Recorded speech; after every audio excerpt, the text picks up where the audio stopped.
Hello viewers, আসসালামু আলাইকুম। তো আমরা আজকে দেখব কিভাবে আমরা খুব সহজে যে এই ধরনের সংখ্যাকে ভাগ করতে পারি।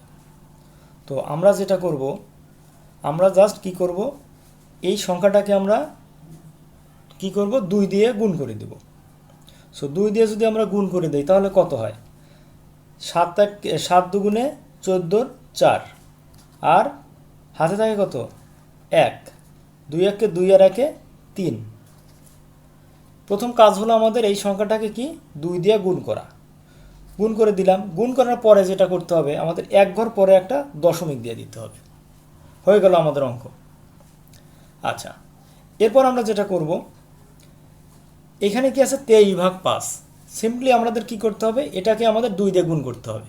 তাহলে 3 দুগুণে 6, 2 দুগুণে 4 হয়ে গেল আমাদের অঙ্কর এই 23কে 2 দিয়ে গুণ। এখন যেটা করতে হবে, জাস্ট এক সংখ্যা পরে আমাদের দশমিক দিয়ে দিতে হবে। হয়ে গেল আমাদের অঙ্কের রেজাল্ট।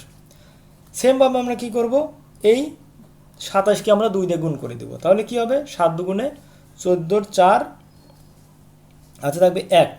2 দুগুণে 4 1 5। এরপরে কি এক ঘর পরে একটা দশমিক দিয়ে দেব। অনুরূপভাবে এটা যদি করি তাহলে কি 2 দিয়ে গুণ করব, 2 1 2, 3 দুগুণে 6, এক ঘর পরে দশমিক। 7 দুগুণে 14 4, হাতে থাকবে 1। 3 দুগুণে 6 1 7, এক ঘর পরে দশমিক। সো এইভাবে কিন্তু আমরা এই ধরনের যে কোনো সংখ্যাকে যদি আমরা 5 দিয়ে ভাগ করি তাহলে রেজাল্টটা আমরা মুখে মুখেই বের করে ফেলতে পারবো। সো আশা করি অঙ্কটা অবশ্যই ভালো লেগেছে। সবাইকে রিকোয়েস্ট করবো, যারা আমার চ্যানেলকে এখনও সাবস্ক্রাইব করো নাই, প্লিজ সাবস্ক্রাইব মাই চ্যানেল। আল্লাহ হাফেজ, আসসালামু আলাইকুম।